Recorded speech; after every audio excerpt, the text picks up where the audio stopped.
قال النبي صلى الله عليه وسلم طلب العلم فریضۃ علی کل مسلم او کما قال علیہ الصلاۃ والسلام۔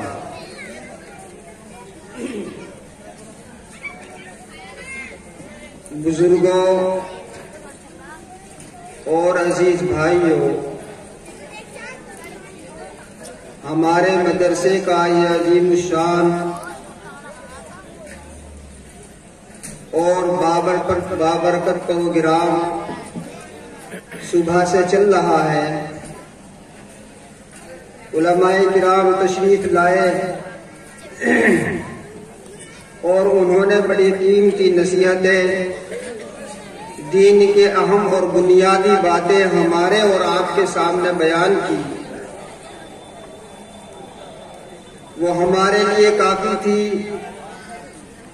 اللہ پاک ہمیں اور آپ کو ان کے اوپر عمل کرنے کی توفیق عطا فرمائے۔ اس پروگرام کی یہ دوسری نشست شروع ہو رہی ہے۔ اس میں بھی نہایت معزز موقر مہمانان کرام، علماء اعظام تشریف لا رہے ہیں۔ انشاءاللہ وہ ہمیں اپنی نصیحتوں سے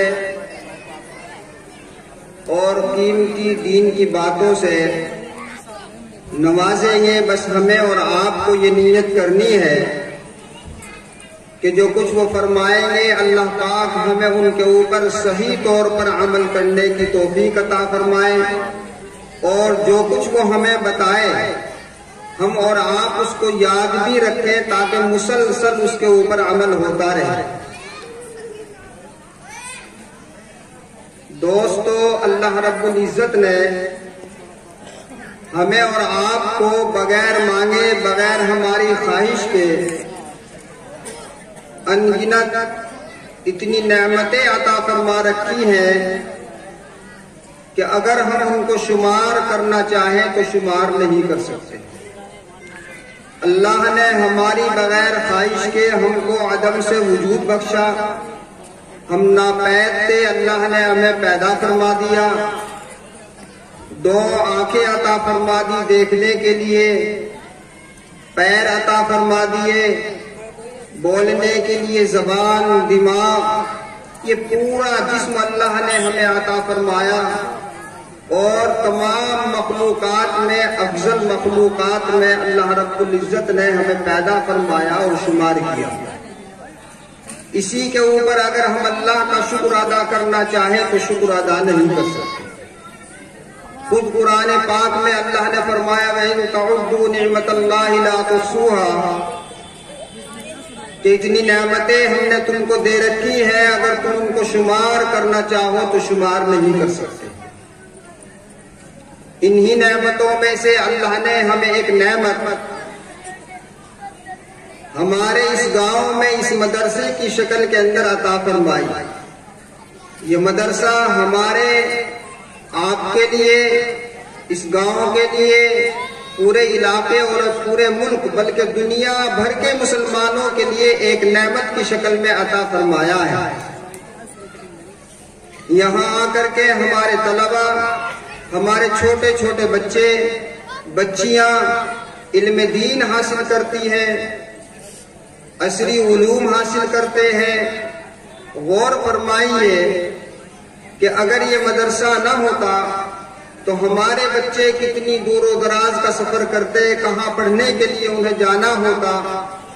ہماری اور آپ کی ذمہ داری تھی کہ اپنے بچوں کو دینی تعلیم سے آراستہ پیراستہ کرتے، اور اگر ایسا نہ کرتے تو ہم اپنے حقوق کے ادا کرنے سے قاصر ہوتے۔ اس لیے یہ بڑی نعمت اللہ نے ہمیں عطا فرمائی ہے، اگر غور کریں گے تو ہم اس کا شکریہ ادا نہیں کر سکتے۔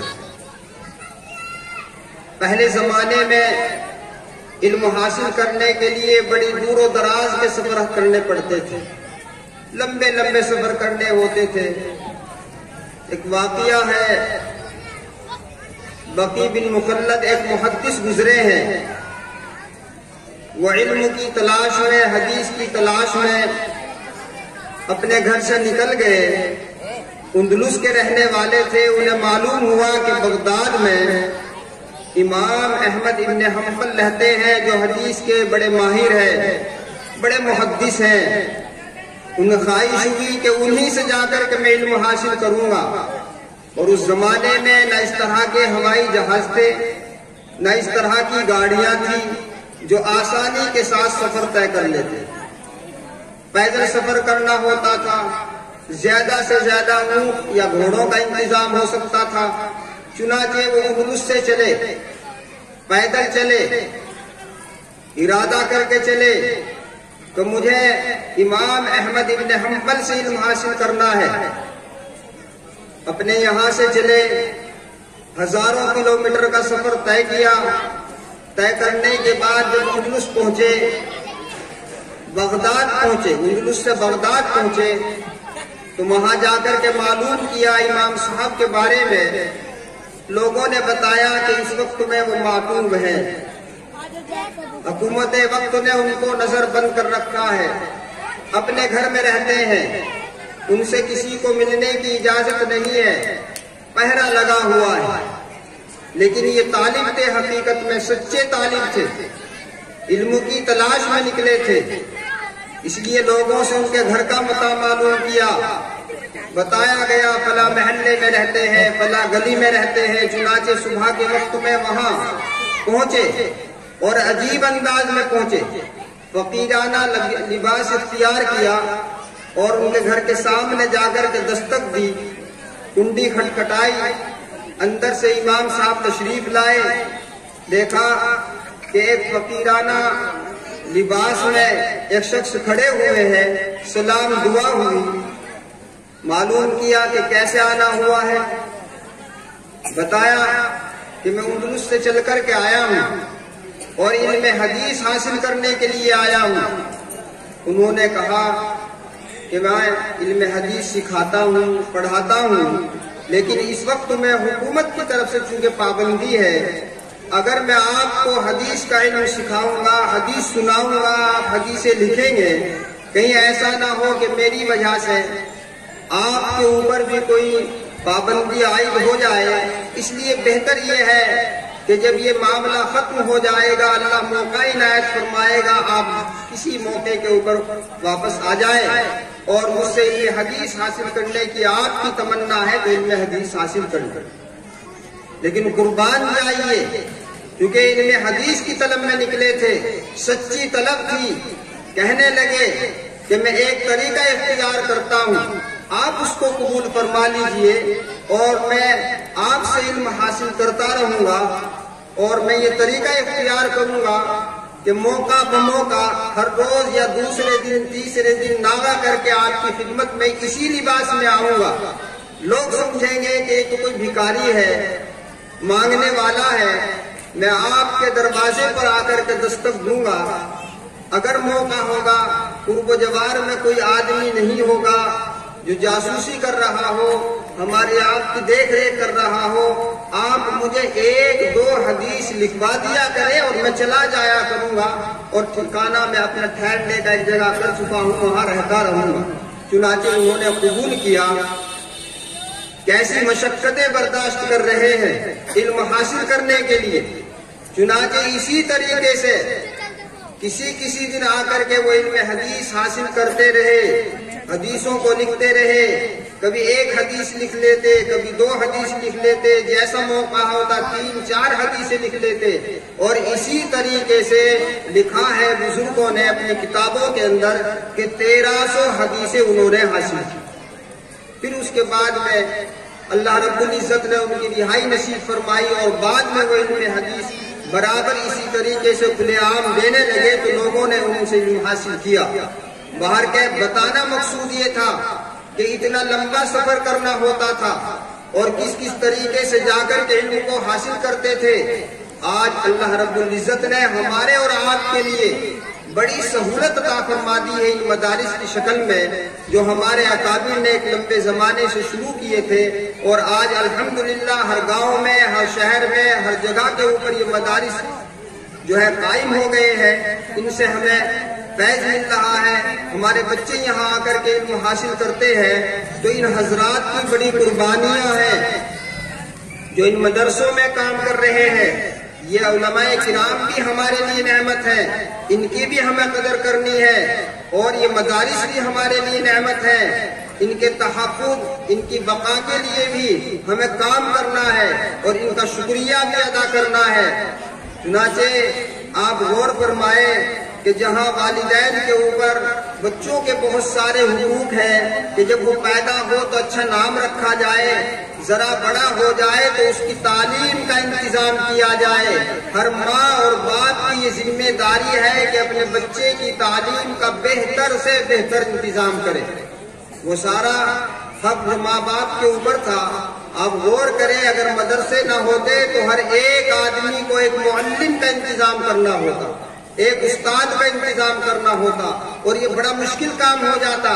ان حضرات نے ہمیں بے فکر کر دیا کہ آپ اپنے کام کاج میں لگیں، آپ تجارت کر رہے ہیں، اچھے طریقے سے تجارت کریں، دوسرا کام کر رہے ہیں اس میں آپ اچھے طریقے سے کام کریں، حلال کمائی آپ کمائیں، اور اپنے بچوں کو یہاں مدرسے میں تعلیم کے لیے بھیج دیں۔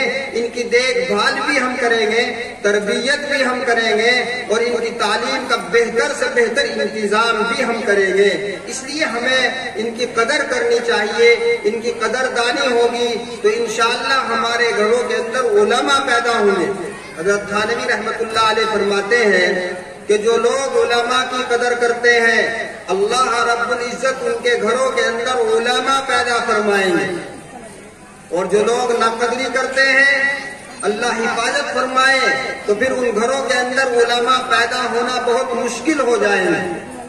ایک حدیث میں نبی علیہ السلام نے فرمایا اغدو عالما او متعلما او محبا او مستمعا ولا تكن الخامس۔ آپ صلی اللہ علیہ وسلم نے فرمایا کہ اے لوگو تم معلم بن جاؤ یا متعلم بن جاؤ یا ان سے محبت کرنے والے بن جاؤ، اور یہ بھی نہ ہو سکے کہ علم سیکھنے والے بن جاؤ، سننے والے بن جاؤ، اور اگر یہ نہ ہو سکے تو ایسا ہی ہو جاؤ کم سے کم ان سے محبت کرنے والے بن جاؤ، اور پانچویں مت بن جانا، یعنی ان سے حسد، کینہ، بغض و عداوت کرنے والے مت بن جانا۔ آگے لکھا ہے کہ اس کی مراد یہ ہے کہ ان سے حسد، کینہ، بغض و عداوت کرنے والے مت بن جانا، اگر بن جاؤ گے فتح ہلاک ہو جاؤ گے۔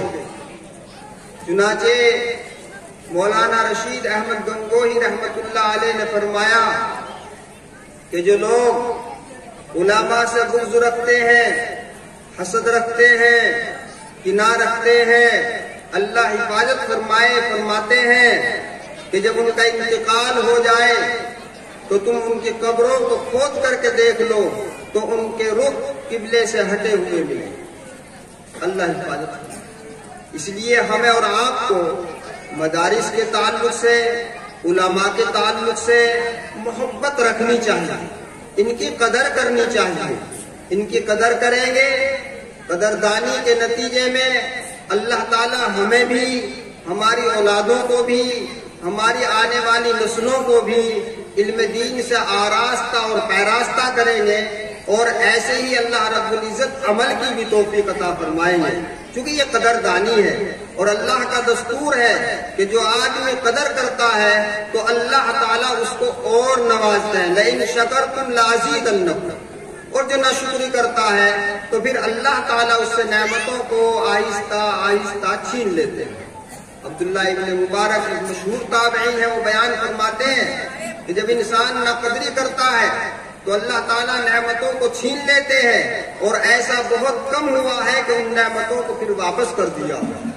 تو اس سے پہلے کہ ہماری طرف سے ناقدری ہو، دوستوں اور بزرگوں، جب ہمیں یہ بات معلوم ہو جائے تو ہمیں اس کے اوپر عمل کرنا چاہیے۔